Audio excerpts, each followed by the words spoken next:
Being able to light a fire not only applies to food preparation, but other essential things that you can need for survival. For one, without a fire, you can't boil water. Mm. Say you need to go to a water source and this is all you have, your water straw that you may have already obtained may be malfunctioning where you may need to boil water. So you cannot do that without a fire. You cannot if you set up a base camp and you need to be outside the regular environment. Fire can also be used to ward off predators that come into your camp. You may have a fire that can also be used as a deterrent. But one of the most important things is that when you're able to do and have this basic knowledge of how to start a fire, it's a morale booster. When you see things where the weather may change, and as you know, when you're out in the wilderness, there's nothing that's predictable.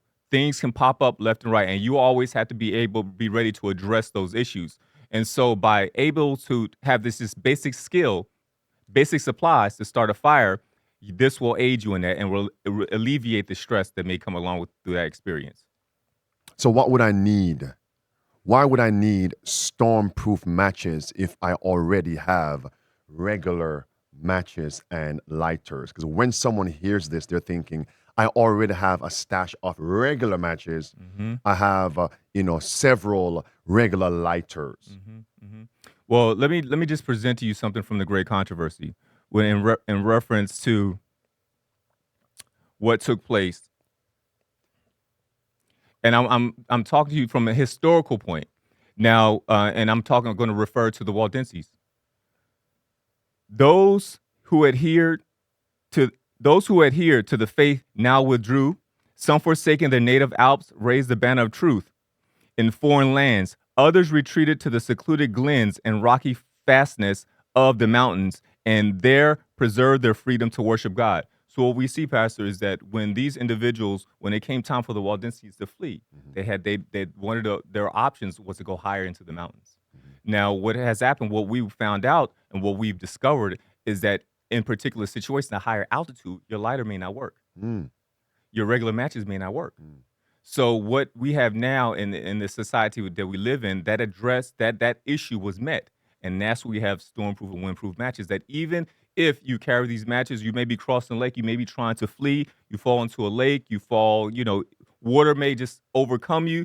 These matches, when you pull them out, will still be able to light, unlike normal matches. I Unlike mean, the rain may fall and get you wet. That's right. And so what do you have to do with your regular big lighter? You have to wait for it to dry out. If it doesn't, and it still may not even work. So what is your backup plan? I want to stress always having a backup plan what your immediate circumstances may be and being able to address any unpredictable situations that may come up. How long will an average amount of fire paste last when lit? Well, fire paste, a different option. I want to show that right here. Fire paste, what you can actually use it for is that it's an actual gel as it comes in a tube like toothpaste, and you can actually use it to actually make your own lantern. You would take the top off, have your tree branch Mhm. or whatever you want to use to put it on, and you light it. So the fire paste will give you probably maybe 1 to 2 minutes, and you can also use it as a primer for your stove if you need to cook. Let them see that in the camera there, the fire paste, because some folks may not know what it is, what it looks like, to go and source it. Hmm. Source it. And this is the actual box that it comes in.